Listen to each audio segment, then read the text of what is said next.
Welcome back to week 3 of this course. Where we ended last time was that we were talking about a kind of a scenario where we have understood that there is a climate challenge issue.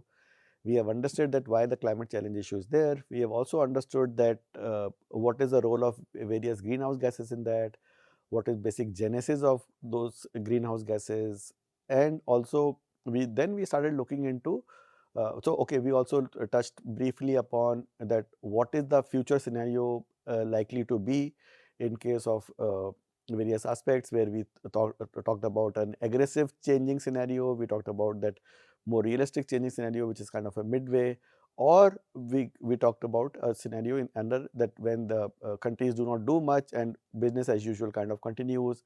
What can happen in future, we also talked about that through, and we talked about that what is the mechanism behind understanding those things is through a climate modeling route. And what we saw was that through climate modeling, there have been various scenarios which has been developed, and while we looked at various scenarios, we understood that things are not looking very pretty if we continue the way we are continuing. Then we started looking into before moving into deeper into energy and those aspects, because as we have already talked, that energy is the prime reason why this greenhouse gases emission is there. And so we will look deeper into energy, and that we will create pathways to net zero from that. But before going there, we also looked into that what is happening geopolitically in these lines, what has been global efforts, what has been challenges on those global efforts is what we started looking into. And where we ended last time was that what we talked about was that since we had seen the emission historically has not been equal from all the countries. Some countries have emitted more, some countries have emitted relatively less historically, while there is a trend which is emerging which is different from history. But still, if you talk about, see, what you also need to understand here is that uh, carbon is not a moving body, right? So as we said, that carbon dioxide life in environment is about 100 years, and since it's a long life molecule, so it's kind of a stock problem. It's not a problem which is a kind of a moving problem. It's a stock problem. So once carbon dioxide is there, it will remain there for approximately 100 or 200 years, depending upon which form and shape it is. So with that perspective, countries which have emitted much more historically, they cannot simply going away by the argument that we are emitting less now and there are other countries which are emitting more, because they have emitted carbon over last 150 years, which has led to a situation where we have so much of excess of carbon dioxide in the atmosphere right now. So with that clear scenario, what we ended up last time discussing was that there has been a common but differentiated responsibility chart which has been formed at a worldwide level, where it has been discussed that some countries which has been historically more responsible for emission should carry this burden more, and countries which has been less responsible historically for this emission should not be burdened so much with this transition. While there is a debate around it, that some countries which are doing well now and which is high emitting countries, like remember we were talking about that highest emission today is not from a western country but is from China. So there is a debate around it that while China has not been responsible historically for these emissions, but they have been the highest emitter for last few years. So should they not be taking the major burden of this transition now, and what should be their role in this whole transition? If you looked at the per capita level kind of an emission, you looked at some of the oil based countries were having very high per capita emission, and also since oil being the one of the highest emitter energy source in the world, and since there are specific countries which are producing oil specifically, so should they not be the part of this whole journey of putting finances, putting some kind of a resources on this transition, while world needs to work on this transition? And why should it only be countries which has been historically responsible, and should the current set of countries which are emitting more now or which are responsible for a lot of emission these days, should they be just spared on this, or should they be more active participant, or should they be made more responsible on this transition? So that's an ongoing debate in the political scenario right now at UNFCCC level. But we'll come back to this maybe in the later half of the course. Maybe towards the end of the course we'll talk about these scenarios much more. But having said that, based on all this, there have been kind of two set of countries which was done just before Kyoto Protocol, where the countries were divided into two kind of a major brackets. One were Annex 1 countries and one were non-Annex 1 countries. Annex 1 countries were the countries which were referred by UNFCCC as the developed countries, or the countries which has a per capita income of a certain level and which had been historically responsible for a lot of these emissions. So they were put under Annex 1. And the countries which are still developing countries or underdeveloped countries, which they were put under a non-Annex 1, and they had different kind of responsibilities under this common but differentiated responsibility scenario, that they will have different responsibilities. That Annex 1 countries, which are primarily member countries of OECD, and also economies in transition such as Russian Federation, Central and European states, they are there, and they should have a binding commitment for GHG emission with respect to their emissions in 1990. So a kind of a binding scenario, binding commitment were put on these countries to and we'll discuss about Kyoto Protocol in a couple of minutes. We will go deeper into, so I'll not touch upon all the protocols right now, but I'll be touching upon two major ones which I thought that were kind of a landmark protocols or landmark UN COP meetings in last 20-30 years. So I'll be touching upon Kyoto Protocol and I'll be talking about Paris Agreement right now, and towards the end of the course we will look into this whole history around this thing, and we will go deeper into that, what is happening on this currently. But coming back now, so in under Kyoto Protocol, it was then kind of a binding commitment was put on these countries which are put in the Annex 1 category, as that they need to give a binding commitment with respect to for reducing their emissions with respect to 1990 emissions, whatever they had. Non-Annex 1 countries were primarily consisting of developing countries. So they did not have any specific reduction targets in the Kyoto Protocol, but they still required to report their emissions. It's like, so kind of a reporting mechanism was put into place, that they should at least report, and so the world should keep a note of what is happening at their end. And if there are some indicators which are showing that something is happening which is beyond control in these countries, at least a flag can be raised, or at least those things will be brought to notice. These countries were also encouraged to take action for climate change and may volunteer for more stringent commitments. So, but it was more into non-committed mode, at least at the Kyoto Protocol level. So, though it created one problem at that time, and with this problem also we will discuss more later in the course, but there was a free rider problem also which kind of emerged with this. So, for example, if some country is making some changes, as we talked about, that carbon dioxide is not a local problem. Carbon dioxide is a global problem. Once it is emitted, once it goes into atmosphere, it goes up to that extent in the atmosphere where it starts impacting things globally. It is not that it impacts things locally. Since it is a global problem, so one concern which emerged with all this Annex 1 and non-Annex 1 kind of a scenario, or even with the countries who are showing more responsible behavior versus towards climate versus not so responsible behavior because of climate, because of any reason, because of their internal commitments, because of their political situations, because of their economic situations, or whatever the scenario might be, they can be a free rider issue. So there could be an issue where some of the countries can get a free ride. So, for example, I've just given an example that suppose India undertakes some major GHG emission changing scenario, then its neighbor also China would continue to enjoy that whatever India is doing with respect to this GHG emissions. So even if China doesn't commit on these things, I'm not saying this is what is happening, but this is a likely scenario which can happen as a free rider issue, this kind of a definition. But this characteristics of free rider problem also happens because a lot of, as I said in the previous slide, that this kind of a situation arose because still there is no commitment kind of a scenario which has been established on all the countries, because still countries are deprived of resources. There are a lot of developing countries. There are still a whole developing economy theory which is in the background of all this. When we start looking into data deeper, you will understand that India is a very peculiar country from that perspective. See, on one hand, we are talking about that India is the third highest emitter right now on a kind of a overall in terms of numbers based scale, though its per capita is low.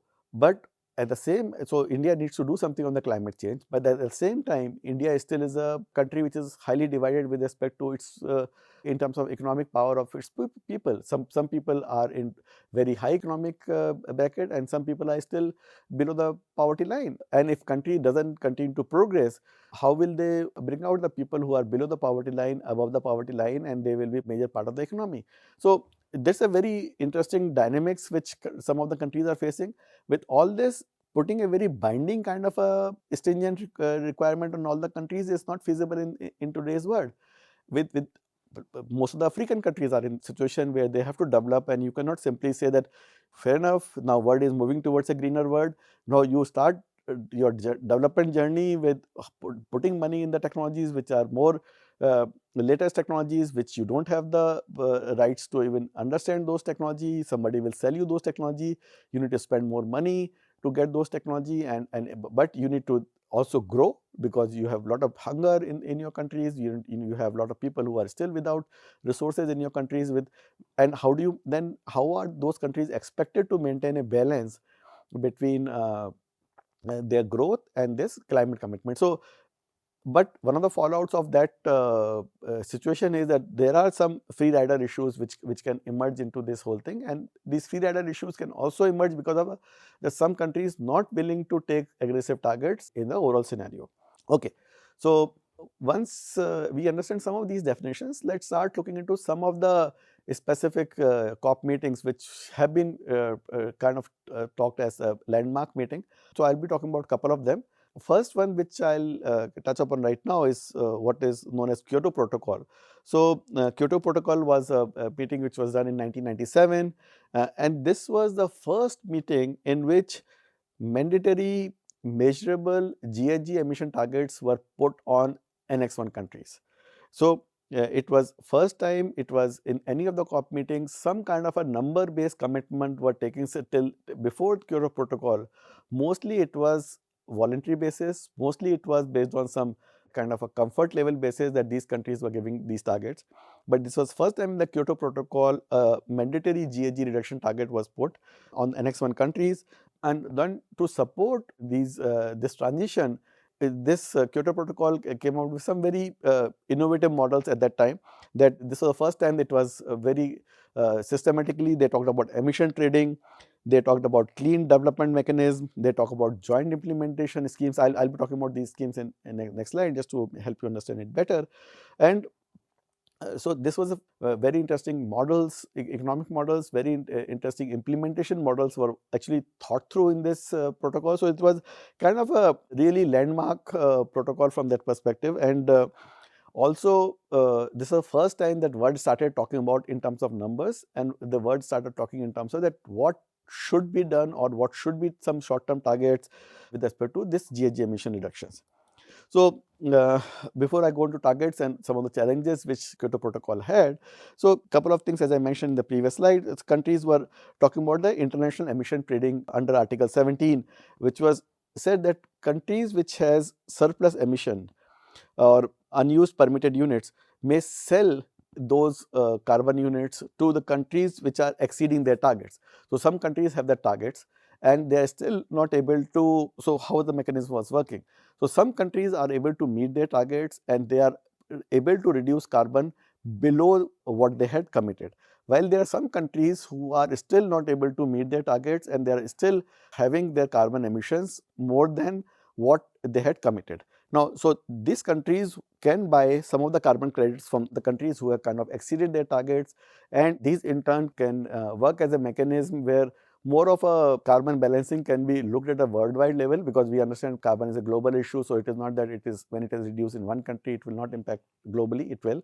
So with that in mind, so it was said that maybe a carbon trading mechanism or emission trading mechanism can be established. So this was established under Article 17 in the Kyoto Protocol.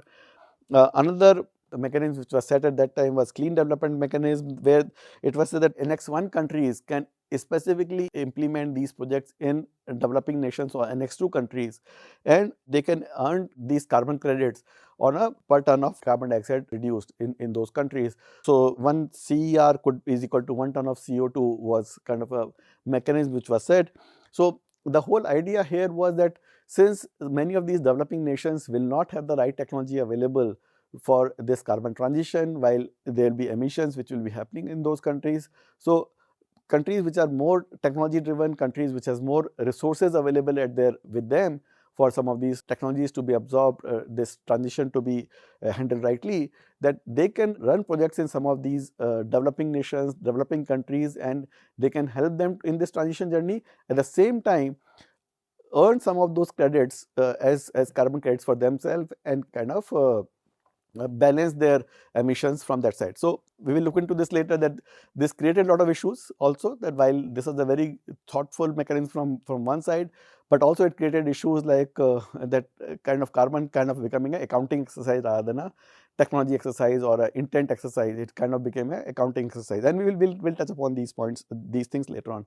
Third mechanism which was kind of set under this was joint implementation, where it was said that between Annex 1 countries also there could be projects where we can have emission projects which could be more of a joint implementation rather than countries looking into this implementation individually. So this was another mechanism which was thought at that time and was being implemented, that these are three kind of broader mechanisms, while there was some mechanism also under this, and but these are three broader kind of a framework which was created through which there could be more interplay of emission trading. They could be developing countries getting technology from developed countries under a clean development mechanism, and then also a joint implementation mechanism was kind of established at that time in Kyoto Protocol. So while all looks very good in this, it was not a walkaway success as Kyoto Protocol, as we all have, many of you might be aware, many of you might have read through it also. So couple of challenges which kind of emerged at that time was that major emitters like US did not ratify. They did not confirm that whatever is being discussed here, that we are ratifying to this, and so this was one of the major setback for Kyoto Protocol.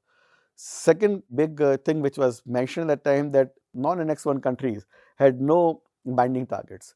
So they could literally walk away by not being responsible countries if they don't want to be. So it really was left to them that what you want to do is up to you. And this was one of the other thing, when since it included countries like China, India, some of the other developing economies which were developing very fast, and their emissions were increasing on a year by year basis, they could get away by not doing anything. So while they had opportunities also to do a few things, they could easily get away by not doing anything.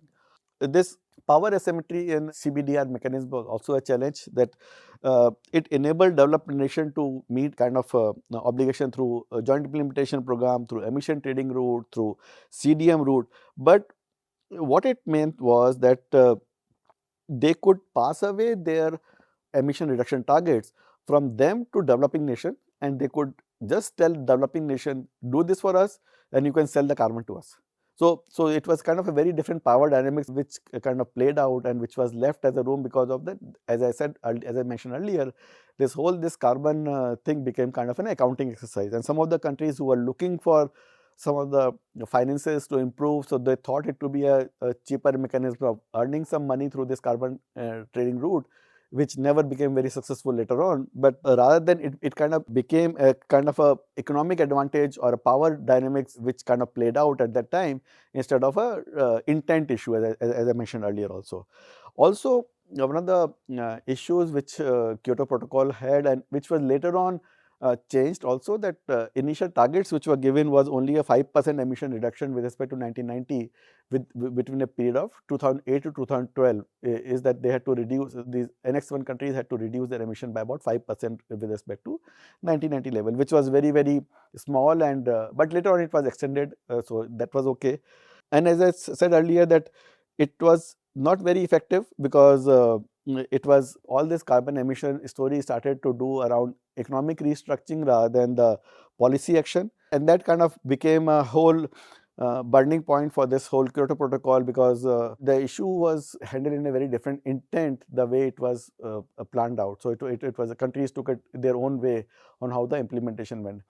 At the back end also there were challenges, because this whole CDM process of what was the initial carbon, how does the carbon accounting takes place, how do you file initial carbon status, how would you find out mechanism of that how much carbon would be reduced, was made because there was a lot of mistrust which was put in this whole process. So this process was made a very bureaucratic process, and it was sometimes there were questionable additionality which came into picture. There were carbon leakage issues because of this, became a kind of exercise also. So overall it became a kind of a Kyoto Protocol. While the intent were good, overall enforcement became very weak because of all these challenges which kind of emerged later on into this. And as we have seen through data, that things have not really changed or emerged the way they were expected to emerge in this case. Next biggest landmark kind of an agreement which came later on subsequently was the Paris Agreement, which was done in 2015, which was COP21, and that entered into force in 2016.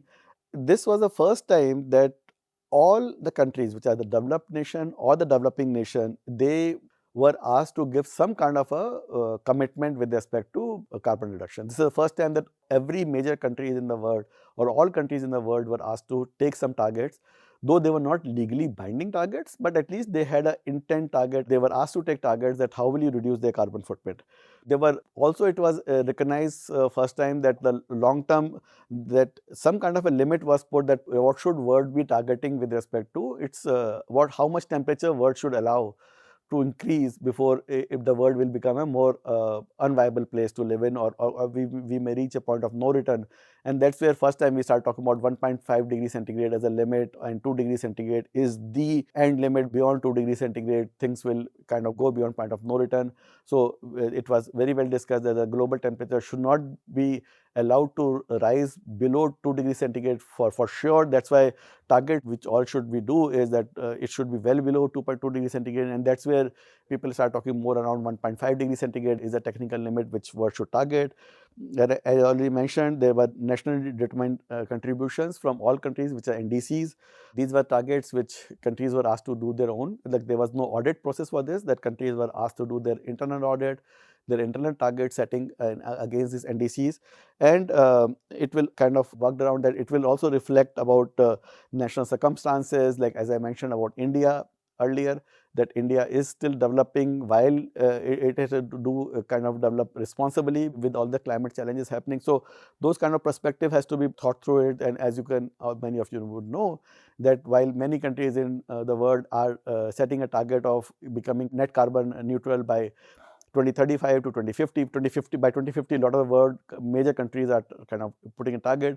And countries like India has put their target to be 2070. Countries like China has put their target to be 2060. So still these countries understand the internal challenges that they have, and with this in the mind at the time, so countries were asked to set their own targets, and countries were asked to take their own internal targets.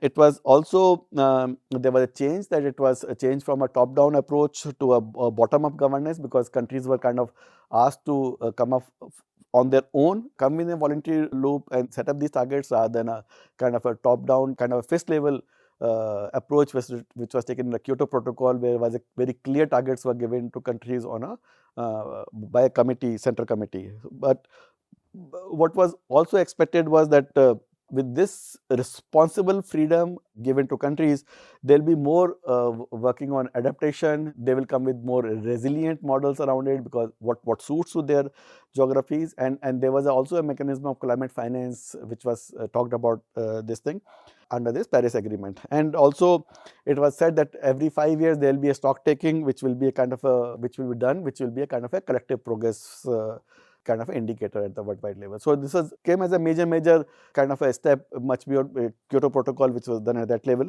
Another thing which was kind of established at that time, a lot at that time, and I'll again talk about this in much more detail during the later half of the course, is that there was a loss and damage kind of a mechanism which was thought through, that there will be issues, that there will be some countries will be at loss, some aspects of geography will face these damages much more than the other countries. These losses and damages could be economic, they could be non-economic, and they could be converted into monetary value at times, or it was planned that some of these not direct monetary methods should still be talked in terms of some kind of a monetary conversion.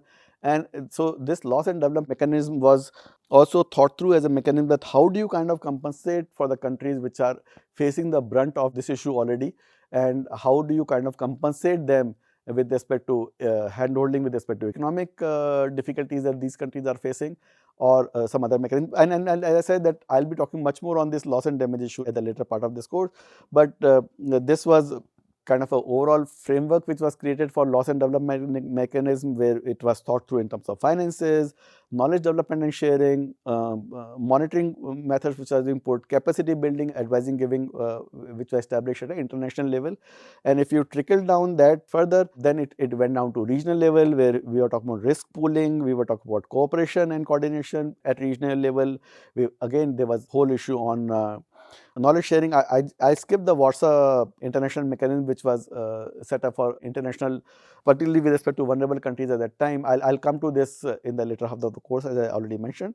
Then once you had kind of set up this regional mechanism, then you could come down, and then you can go down to national level, kind of a loss and damage kind of understanding, where you understand the National Climate Relief Fund impact. You need to talk about risk transfer mechanism which we put into place, internal relocation arrangements, that are there some specific communities within the countries which are at more risk, and do they need handholding?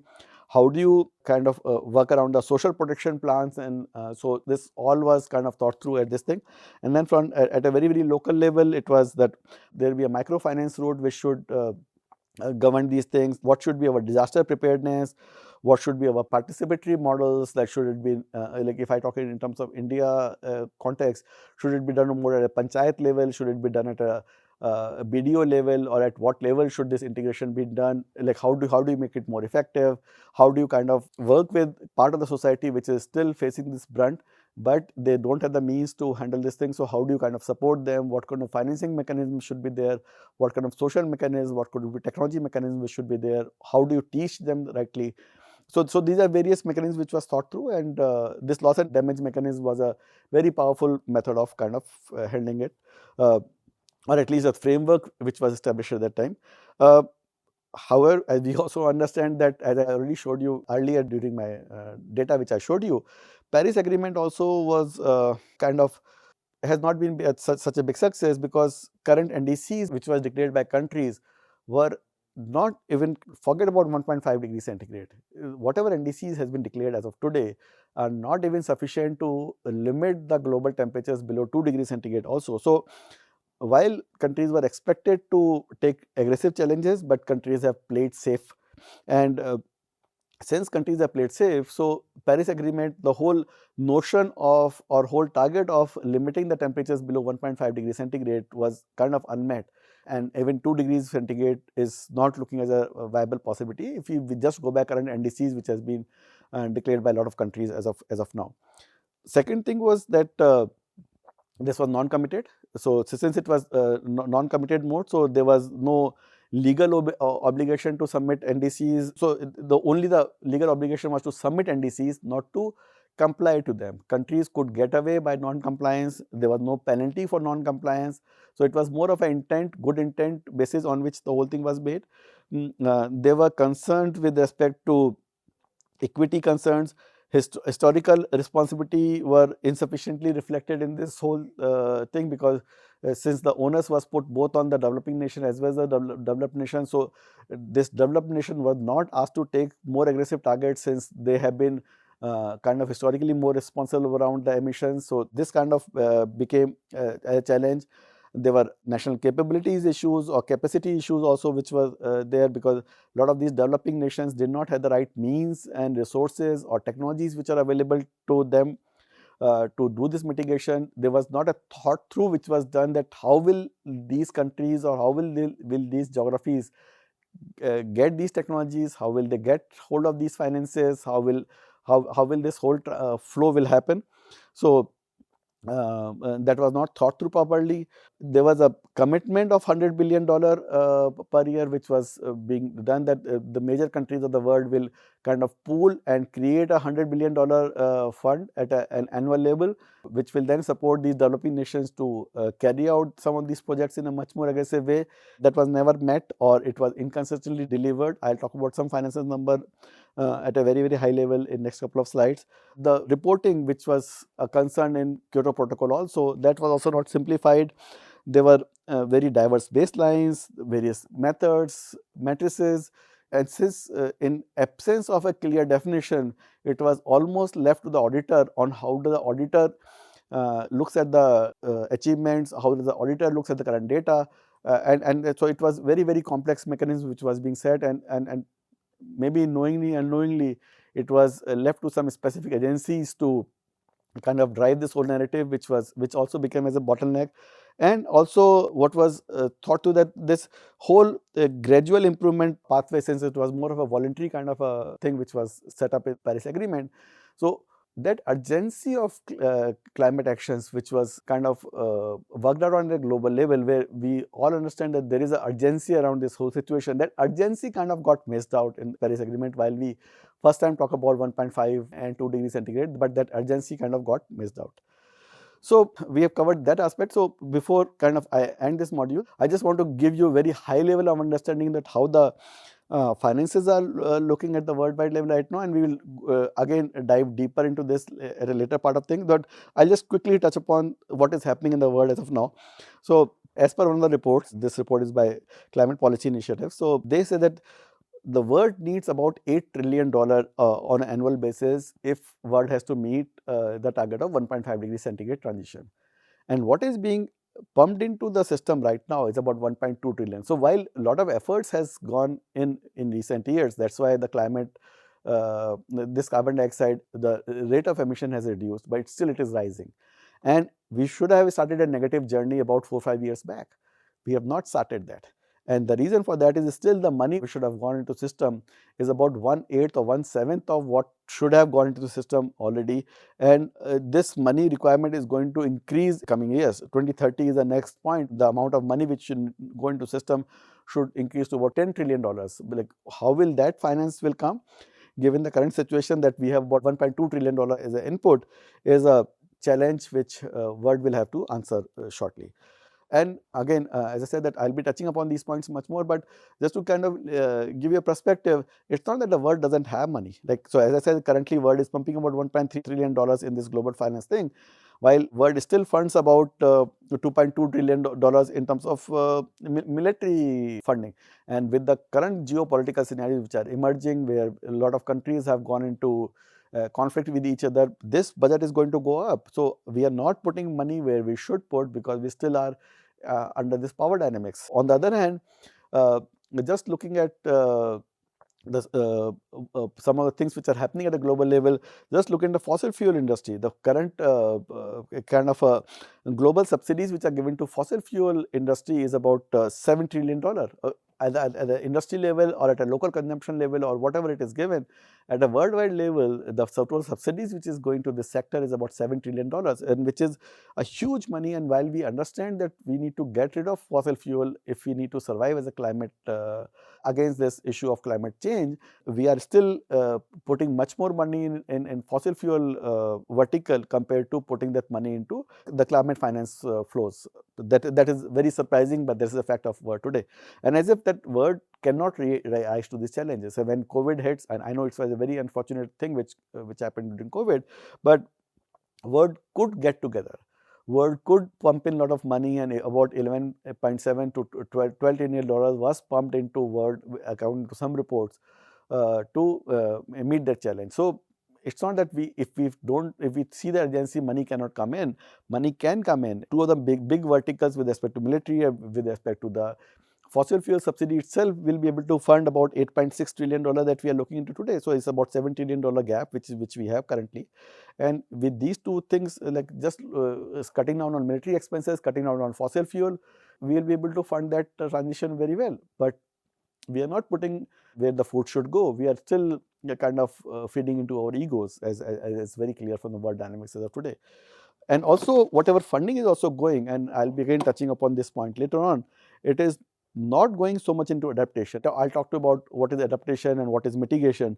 Mitigation is where companies can still run this as a financial instrument rather than just running it as a kind of a social change kind of an instrument. Adaptation is more of a social change instrument, and while mitigation is more of a technology transition or more a measurable thing which companies can do or countries can do. And since those are more measurable targets, still major funding is going into mitigation route and not so much of funding is going into adaptation route also. So which is also surprising, and it's kind of a counterintuitive from that side, because if you look at rightly, any amount of money which is put in adaptation would have a much more far-reaching effect compared to mitigation route, because today you're talking about one technology, tomorrow you could be talking about another technology. So again, we'll be pumping in money for something else tomorrow. So why we are not putting money into more of a fundamental issues of adaptation where we can adapt to a new way of life?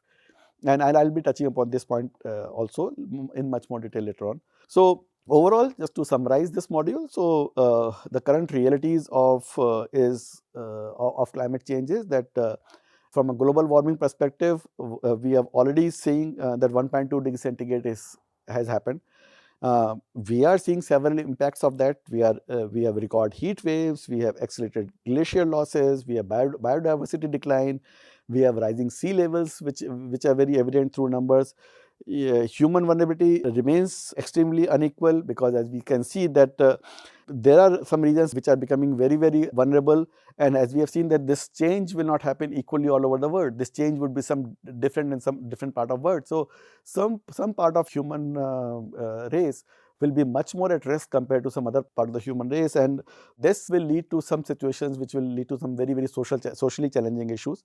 Adaptation gaps are widening as more and more money is being put into mitigation route only. So adaptation gaps are widening, and not everybody is adapting the way they should adapt ideally, and the way that the world should transition. The world is not transitioning in the ideal way it should happen. There are some deep scientific concerns which are emerging, as I already talked about, that the Greenland and West Antarctic ice sheet issues, amok. I talked about weakening of this amok overall, coral, some shallow coral reefs which are getting extended, permafrost kind of getting exposed again and again, which is leading to a situation where some of these things reach to a situation where we could be reaching to a point of no return. And our carbon budgets are rapidly shrinking. As I already talked about, that carbon, we have almost eaten away into our carbon budget on a complete basis, right? So with respect to current government policies also there are concerns. With respect to current NDCs, we will reach around 2.4 degrees to 2.9 degrees warming by 2100, which is much beyond our target of limiting beyond 1.5. I personally think that 1.5 degree is a lost battle already. We are seeing a 2 degree centigrade, but are we going to limit ourselves to 2 degree centigrade also, is not looking as a fact from current NDCs. Current NDCs have to look at much more aggressively if we have to even think of 2 degree centigrade as a reachable target. Climate finance looks very inadequate. There are gaps in mitigation fund flow that is expected, adaptation fund flows which are expected. I touched upon a point of loss and damage funds also, that loss and damage funds has not also been, like the world has talked about this under the Paris Agreement, fund flow to loss and damage thing has also not happened rightly.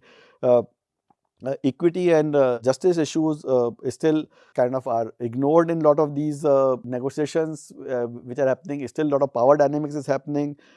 And with all this, what is happening is that there is a huge emerging geopolitical tension which is emerging because of this climate challenge issue also. Like there is a north-south divide which is kind of appearing more and more because of historical responsibilities, because there is not enough technological access to global south, and there is always continuous talk on fair burden sharing which is there. With respect to even whatever happening is on the climate change side also, there is a whole risk of greenwashing, as I talk about under this climate trading model. The whole background of this is leading to a kind of a greenwashing issue, and which is also leading to weak regulation issues, because thing has shifted from intent to accounting. And with this, becoming a pure accounting game, this is becoming a very challenging situation for world to kind of reach in the right pathways. And behind all this, there is a whole competition on energy security. Countries are, with current geopolitical situation, what happened in as after effect of Russia and Ukraine war, countries have become much more kind of insecure with respect to this their energy needs, because suddenly some sources of energy were totally dried up when this war happened. With that as a background, countries have now started worrying about that, will they be getting will they have that sense of security, as energy is the kind of basis of life today. So with this fear, countries are now reaching a point where they have started kind of gone into back into protection mode, back into their thing of safety, where they have more control on their resources. So even some of the coal plants have started again in some part of Europe because of all this thing which has happened, and this can get repeated more over the world as you kind of go along. So in this course further, what we'll explore is that, what we'll see is that we'll examine that how the energy, like I touched upon this point of that energy is the prime responsible for this overall emission which is taking place. So we will look into that, what are the energy growth patterns, which sectors are more responsible, how do we kind of then go and understanding those sectors implications, how do we understand geographical dependence of all this energy transition which is happening, current industrial and how consumption based society is leading to this situation of emission, how the irresponsible generation of energy is also kind of adding to this whole thing.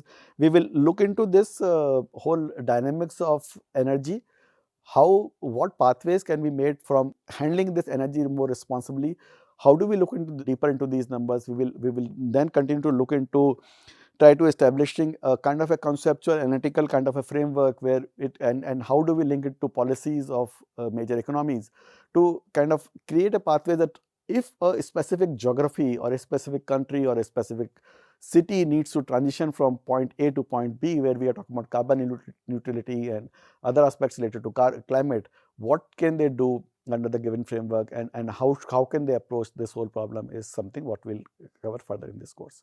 Thank you.